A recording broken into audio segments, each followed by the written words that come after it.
Hello, I'm Peg with Foodie Fitness. Getting ready to do a turkey for a couple guests today. I'm doing a smaller one, so I'm going to put an apron on. You laugh or scoff, but I'm going to tell you, if you're doing a bigger one, don't wear your good shirt. It's like wrestling a 2-year-old child into a bath. But so worth it. So I'm going to go ahead and cover it up. First things first is you start your oven and put it on. Probably a kind of a medium heat. So we're going to melt some butter in there. And you wash your turkey really good. Make sure you get the back cavity cleaned out as well with your giblets and that. And then I didn't stuff mine this year because I'm going to do the stuffing separately. But you can stuff yours if you want to. But I am putting in some vegetables. And make sure that you, like I said, in the back put a few so you get some good flavor as well. So I'm going to stuff some celery in here that I have cut up, and then I have some onion cut up as well, and I'm going to put some of that in there. It just gives it a nice flavor. So I've got some carrot that I'm putting in there. I'm going to put a nice onion in the back as well. Okay, now that our pan's heating up, that's a couple cloves of garlic. Then put some more onion in there. I've got some herbs here. I've got some thyme, a couple of sage leaves, but you can use dry as well. All is fine. You can use poultry seasoning. I just happen to have some left over from some of my other recipes. And some nice parsley. This gives it a nice aromatic smell. And I'll put a little bit in the back, as I said. Keep that nice in there. I had a few shiitakes left, so I'm going to put some shiitakes in here as well. Now, I got a carrot left over, so I need to cut it. Got the newest thing for a cook. This is great.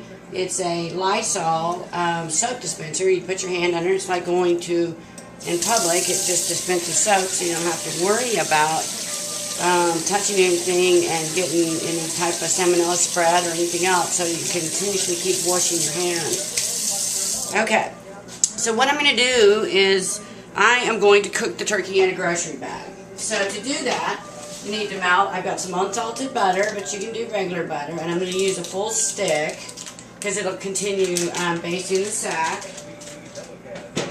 And I'm going to add about a tablespoon of olive oil for 11 pounds. And then you kind of want to get up to about, well, it doesn't really matter because you're just getting the bag moist. So you just want to make sure it's moist. So I'd say 1 to 2 tablespoons depending of olive oil in there. Now, this is also where I would probably add any seasonings that I'm not going to put in the cavity, like maybe some pepper in it, just a couple of sweets of that, and because remember, these are the herbs that are coming down on top of it. Maybe a little salt here, and put a little bit more on my turkey too. It's just be nice, just a little, 2 little pinches. It's always really nice. And then, like I said, if you're going to have any more herbs, although I put most of mine inside, and I'm going to know that they're going to be cooking in there and getting aromatic. Got my trusty trash bin right over here so that I can keep everything together. And now you understand why I said if you have a nice shirt and you're doing a bigger turkey that you would probably want to wear something different, because it is like wrestling a child. So I'm going to get this all nice and melted. Turn that up for television's sake. And get my turkey ready. I was going to cut some carrot, put in the bag. And I'm just going to put the rest of that carrot in the bag. So, it's good and ready. Now there is a thermometer in the turkey. I'm not going to use that because it's going to be inside the bag. So, I am going to know that we were always taught, and I don't know where this turkey bag came in. My brother said it was from my grandmother. I seem to remember my mother used to feed a lot of GIs for Thanksgiving and Christmas, and I thought this was one of the guys' ideas that taught us how to do the bag with the oil and the butter, and wherever it came from, it's a fabulous idea. The turkey just falls off the bone, and it just melts like butter. It's so easy to cook. You never, ever, ever have anybody that does not like it. It's just fabulous. And then I just read in, someone tagged in, I believe it was my friend Nori, that they do their Cornish game hens in bags, which I'm dying to try because that sounds fabulous. But I've always done turkeys in a bag, and I swear I've put 25, 28 pounders in here. So it's just a fabulous idea. So what you want to do is take your bag, because it's going to get messy. Maybe. I mean, I've done this in 4 in the morning, and it can get messy at 4 in the morning. And you're going to pour a little bit in the bag and start coating. Coating the bag. Like, just keep rolling the bag around and pour a little more in until you saturate the bag in oil. This takes it takes a minute. You gotta have some concentration. Gotta not panic. It's not gonna smoke in your oven or anything because it's all gonna be contained in the bag. I'm telling you, it's the greatest magic trick. Your friends will think you are the bomb, because this is the greatest deal. I have people ooh and ah when I pull the turkey out to rest, and then they go to cut and it just falls off the bone. Never a dry turkey again, I'm telling you. Yes, it is. Now you go again when you're first timers. You can even go do it at night when everybody's in bed, and do it ahead of time if you have the extra refrigerator room, and take your shirt off. If you're a guy, you have hairy chest. Don't tell me you did that. I don't want to know. A little more. We're almost there. Just so fun. I mean, this is just delicious. I'm telling you, just delicious. Yeah, Whole Foods gave me the complimentary bag. We have our own grocery bags now, so you have to get those from the grocery store when you're there. This is 100% recycled bag, so at least I'm a little green this year, so that's always good. Yeah.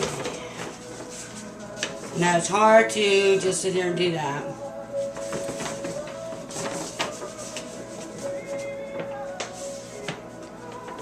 And the reason I wanted to take some time and show you how to do this, because I don't want you to think you're not doing it right. The first time I did it, I was kind of scared, but now I know that the bag cooks throughout, so I'm not worried in the least bit. Okay, just a second. Okay, I've got the bag nice and oiled, as you can see. Yeah, you don't get the end. If it's not big, don't worry about it, because you're going to tuck that under. So it's really not a really huge deal.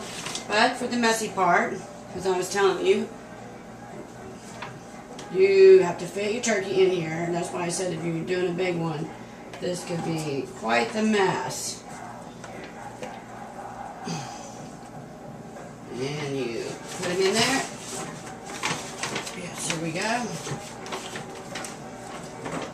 And then hold it a little flat down. Bring it over your roasting pan. And you add it to a roasting pan with a rack. Still want your rack in there. And put it in the oven. Now, according to what the turkey says to roast it, I believe I always carry a butterball chart. Hang on, and I'll give you that. Not touching anything without cross-contamination. Getting ready to put this towel up, but the butterball says that for the 11 pounds at $3.75, it will take, let me see, make sure we get this correct, roasting at, at 325 for 3 to 3.5 hours. So 325 is what you'd set your oven on. Anyway, I've got guests getting ready to come in the door. I'll see you later, and thanks for tuning in to Foodie Fitness. I'll pull the turkey out later so that you can see how it turned out. Happy Thanksgiving. Have a great day.